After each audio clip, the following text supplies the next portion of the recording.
മലാക്ക അല്ലെങ്കിൽ മലേക്ക. ഇന്ന് നമ്മൾ പോകുന്നത് ഈ ഒരു സിറ്റിയിലേക്കാണ്. Hi viewers, welcome to travelling with RS.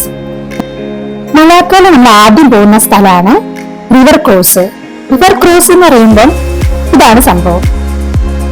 ഈ ഒരു ബോട്ടിൽ 45 മിനിറ്റ് റൗണ്ട് ട്രിപ്പ്, നമ്മൾ ഒരു 9 കിലോമീറ്ററെങ്കിലും കവർ ചെയ്യും. ഇന്ന് ഞങ്ങൾ രണ്ടാളും സെയിം കളർ ഡ്രസ്സായിരുന്നു ഇട്ടിരുന്നത്. ഈ ഡ്രസ്സ് ഷീനായിരുന്നു വാങ്ങിയത് കേട്ടോ. ഫസ്റ്റ് ടൈമാണ് ഞങ്ങൾ രണ്ടാളും സെയിം കളർ ഡ്രസ്സ് ഇടുന്നത്. അതുകൊണ്ട് തന്നെ ഫോട്ടോ മസ്റ്റാണ്.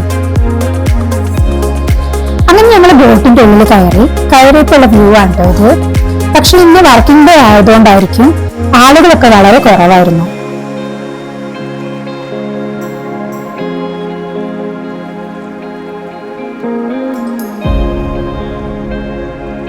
മലേക്കയെ കുറിച്ച് പറയുകയാണെങ്കിൽ ഇതിനെ അറിയപ്പെടുന്നത് ഹെറിറ്റേജ് സിറ്റി ആയിട്ടാണ്.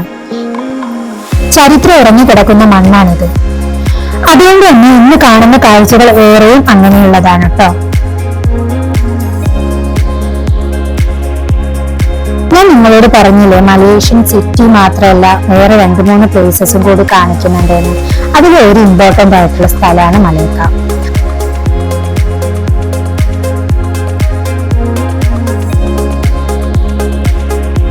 നമ്മൾ എവിടെ പോവുകയാണെങ്കിലും എന്തെങ്കിലുമൊക്കെ ഇൻട്രസ്റ്റിംഗ് ആയിട്ടുള്ളത് കാണണം അല്ലേ?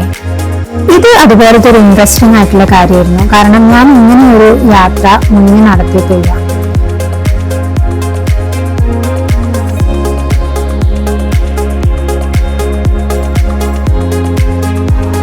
പിന്നെ ഇവിടെ വന്നപ്പോൾ കണ്ടൊരു കാഴ്ചയാണ് ഇത്. 2025 വേണ്ടി ഇവർ ഒരുപാട് കാര്യങ്ങൾ പ്ലാൻ ചെയ്യുന്നുണ്ട്. അതിന്റെ ഭാഗമായിട്ടുള്ള പ്രിപ്പറേഷനൊക്കെ ഞങ്ങൾ ഇവിടെ കണ്ടു.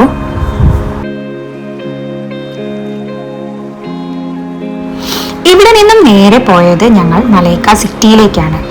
സിറ്റി ഏകദേശം ഒരു ഗോവ സ്റ്റൈലാണെന്ന് പറയാം. കാരണം ഒരുപാട് കാര്യങ്ങൾ നമുക്ക് ഗോവയായിട്ട് റിലേറ്റഡ് ആയിട്ട് കാണാൻ പറ്റും. ഇവിടുത്തെ ഏറ്റവും പ്രധാനപ്പെട്ട ഒന്നാണ് ടൂറിസം. ടൂറിസമാണ് ഈ സിറ്റിയെ നയിക്കുന്നതെന്ന് തന്നെ പറയാം. ഞാൻ എല്ലായിടത്തും പോകുമ്പം സെൽഫി വീഡിയോസ് എടുക്കാൻ ശ്രമിക്കാറുണ്ട്. പക്ഷെ അതൊന്നും വർക്കൗട്ട് ആകാത്തതുകൊണ്ടാണ് ഞാൻ ഇതിലൊന്നും കാണിക്കാത്തത്. പോർച്ചുഗീസുകാരും ഡച്ചുകാരും ബ്രിട്ടീഷുകാരുമാണ് ഈ സിറ്റിക്ക് പിന്നിൽ എന്ന് പറയാം.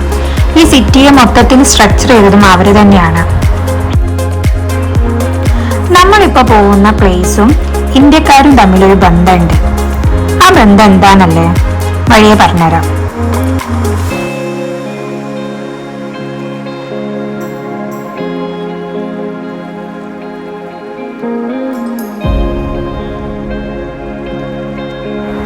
ഇവിടെ നിന്ന് നോക്കുമ്പം ഏകദേശം സിറ്റി മൊത്തം കാണാൻ പറ്റും. പക്ഷെ ഞാൻ പറഞ്ഞല്ലേ ഇതൊരു ബീച്ച് ഏരിയ ആയതുകൊണ്ട് ബിൽഡിംഗ് ഒക്കെ വളരെ കുറവാണ്. അങ്ങ് ദൂരെ കടല് കാണാൻ പറ്റും. നല്ല വെയിലായിരുന്നു. ഫൗസി ബ്രോ ഒക്കെ ടയർഡായി. ഞങ്ങൾ കുറച്ചു നേരം ഇവിടെ നിന്നിട്ടാണ് സ്റ്റെപ്പ് കയറാൻ പോയത്.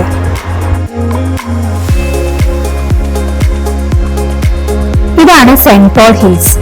ഈ ചർച്ചിനെയാണ് സെന്റ് പോൾസ് ചർച്ച് എന്ന് പറയുന്നത്. ആ കാണുന്ന പ്രതിമയാണ് സെന്റ് ഫ്രാൻസിസ് സേവിയറിന്റെ പ്രതിമ. അദ്ദേഹത്തിന്റെ കൈ സൂക്ഷിച്ചു നോക്കിയാൽ കൈപ്പത്തി കട്ടായി കിടക്കുന്നത് കാണാം. ആ കൈപ്പത്തിയുടെ ഭാഗം ഗോവയിലാണെന്നാണ് പറയുന്നത്.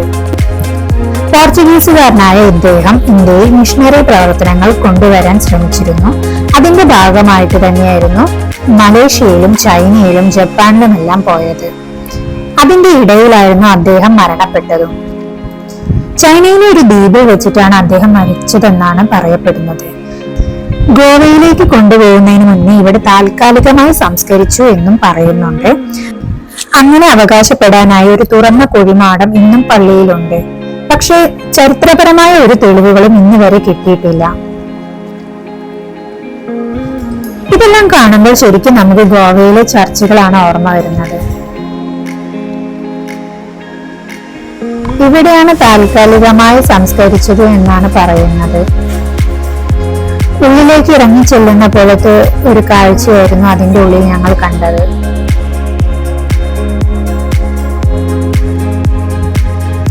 എല്ലാ പ്ലേസും അടുത്തടുത്തായതുകൊണ്ട് ഞങ്ങൾ നടന്നാണ് കണ്ടിരുന്നത്.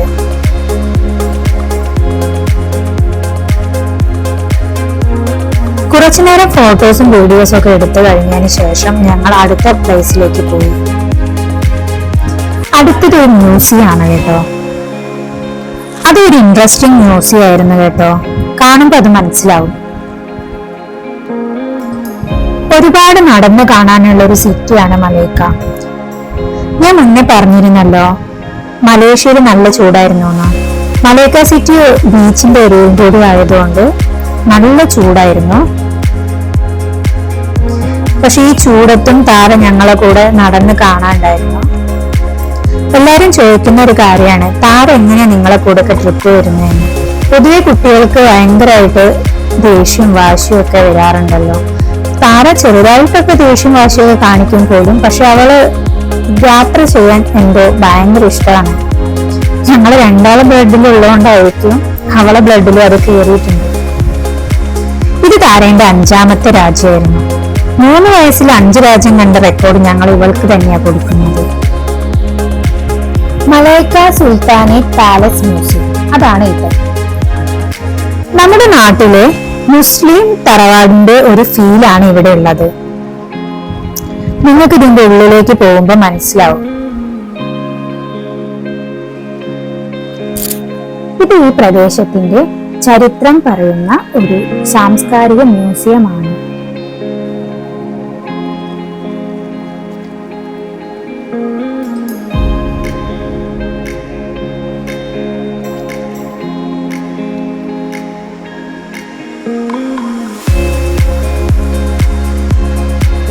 ഇവിടെ കൂടുതലായി കാണുന്നത് പഴയ കാലത്ത് സുൽത്താൻമാർ ജീവിച്ചിരുന്ന ഒരു കൾച്ചറാണ്.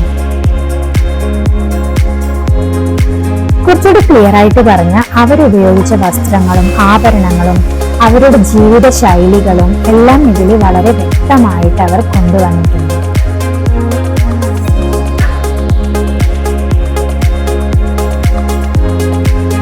ഇത് ഇവിടുത്തെ സുൽത്താന്റെ ഒരു പഴയ കാലത്തെ സദസ്സായിരുന്നു.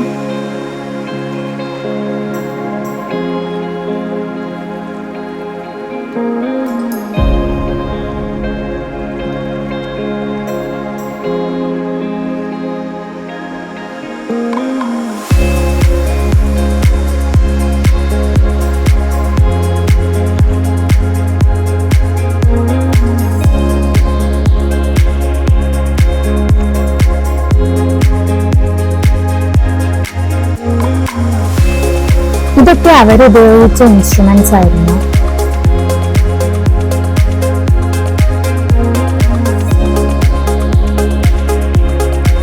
എല്ലാം ഒന്ന് ചുറ്റി കണ്ട ശേഷം ഞങ്ങൾ ഇവിടെ നിന്ന് ഇറങ്ങി.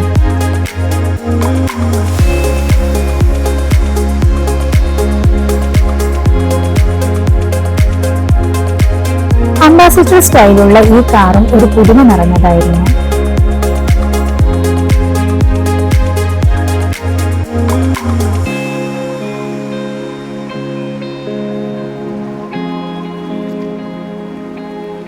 ഞങ്ങൾ അടുത്തതായി പോയത് ഒരു നാഷണൽ മ്യൂസിയം ആയിരുന്നു. ആ മ്യൂസിയം മുഴുവൻ പഴയ മലേഷ്യനെ കുറിച്ചാണ് പറയുന്നത്. അതായത് മലേഷ്യ ഉണ്ടായ ഒരു കഥ, അതുപോലെ മലേഷ്യയിൽ വന്ന മറ്റു രാജ്യങ്ങൾ, മലേഷ്യയിലുണ്ടായ വാറ്, മലേഷ്യയിലെ സുൽത്താൻമാര്, ഇപ്പോഴത്തെ പ്രസിഡന്റ്, രാജ്യഭരണത്തെ കുറിച്ചിട്ട്, അതിനുശേഷമുള്ള ഗവൺമെന്റിനെ കുറിച്ച് എല്ലാം വളരെ ഡീറ്റെയിൽ ആയിട്ട് നമുക്ക് ഇവിടുന്ന് കാണാൻ പറ്റും. എല്ലാം വളരെ ഡീറ്റെയിൽ ആയിട്ട് തന്നെ ഞങ്ങളുടെ ഗൈഡ് പറഞ്ഞിരുന്നു കേട്ടോ.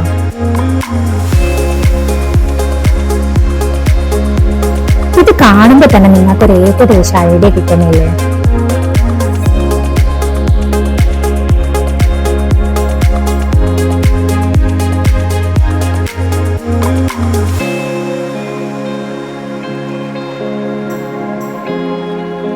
ഇവിടെ നിന്നും പോയത് മറ്റൊരു ഇൻട്രസ്റ്റിംഗ് ആയ സ്ഥലത്തായിരുന്നു. ഇത് മലയക്കേന്റെ സ്ട്രീറ്റ് ആട്ടോ. ഇതിലൂടെ ഒരുപാട് ഞങ്ങൾ നടന്ന് കണ്ടിട്ടുണ്ട്.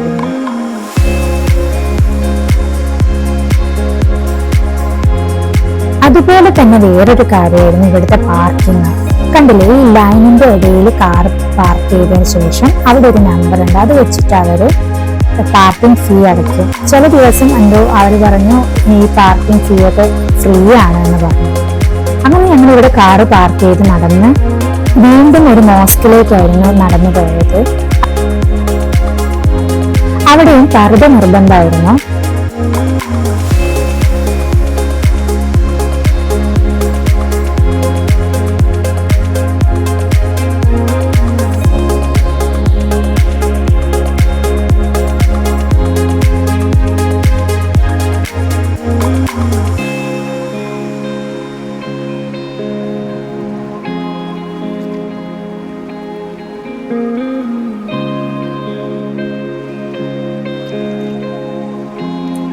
ഇവിടുത്തെ ഹിസ്റ്ററിയെ കുറിച്ചിട്ടും നമുക്ക് ഫൈസി ബ്രോ നന്നായി എക്സ്പ്ലെയിൻ ചെയ്ത് തന്നിട്ടുണ്ടായിരുന്നു.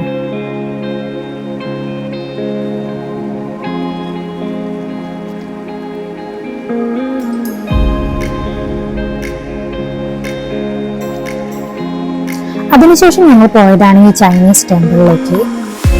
ഡച്ചുകാരുടെ കാലത്തായിരുന്നു ഇത് നിർമ്മിക്കപ്പെട്ടത്. യുനെസ്കോന്റെ ഒരു ഔട്ട്സ്റ്റാൻഡിംഗ് ആർക്കിടെക്ചറൽ റീസ്റ്റോറേഷൻ അവാർഡും ഇതിന് കിട്ടിയിട്ടുണ്ടായിരുന്നു. ഇതാണ് മലൈക്ക സ്ട്രൈറ്റ്സ് മോസ്ക്. മനുഷ്യനിർമ്മിതമായ മലൈക്ക ദ്വീപിൽ സ്ഥിതി ചെയ്യുന്ന ഈ മോസ്ക് വളരെ പ്രസിദ്ധമായ ഒന്നാണ്. ഇവിടെയും പർദ്ദ നിർബന്ധമായിരുന്നു. ഈ മോസ്കിൽ എനിക്ക് ഏറ്റവും ഇഷ്ടമായത് ഈ പിന്നിലെ വ്യൂ ആണ് കേട്ടോ. നല്ല പൊരി വെയിലത്ത് ഇതിലൂടെ നടക്കുക എന്ന് പറയുന്നത് അത്ര ഈസി ആയിട്ടുള്ള കാര്യമല്ല. കാരണം ഇവിടെ ചെരുപ്പ് അലൗഡ് അല്ല. അപ്പം നമ്മൾ ചെരുപ്പിടാതെയാണ് ഇതിൽ കൂടെ ഒക്കെ നടന്നത്. കാലൊക്കെ പൊള്ളിപ്പോകും, അങ്ങനത്തെ ചൂടാണ്. പക്ഷെ ഈ വ്യൂ കാണുമ്പോൾ അതൊക്കെ മറന്നു പോകുന്നു. എല്ലാവരും പറഞ്ഞു ഇവിടെ നൈറ്റ് വ്യൂ നല്ലതാണെന്ന്. പക്ഷെ എന്ത് ചെയ്യാൻ, ഞങ്ങൾ ഉച്ചനേരത്ത് വന്നതുകൊണ്ട് ഞങ്ങൾക്ക് അത് മിസ്സായിപ്പോയി. പക്ഷെ എന്നാലും ഈ പകൽ വ്യൂവും കൊള്ളാം. നമുക്ക് നന്നായിട്ട് കടൽ മൊത്തം നിന്ന് കാണാൻ പറ്റും. ഇതൊക്കെയായിരുന്നു മലൈക്കയുടെ കാഴ്ചകൾ. ഇവിടെ നിങ്ങൾക്ക് ഏറ്റവും ഇഷ്ടമായത് എന്തായിരുന്നു? കമന്റ് ചെയ്യണം കേട്ടോ. എനിക്ക് ഏറ്റവും ഇഷ്ടമായത് ഈ സ്ഥലം തന്നെയായിരുന്നു. വളരെ ബ്യൂട്ടിഫുൾ ആയിരുന്നു ഈ ഒരു വ്യൂ. അടുത്ത പ്ലേസും വളരെ സ്പെഷ്യലാണ്. നമുക്ക് എന്തായാലും അടുത്ത വീഡിയോയിൽ കാണാം.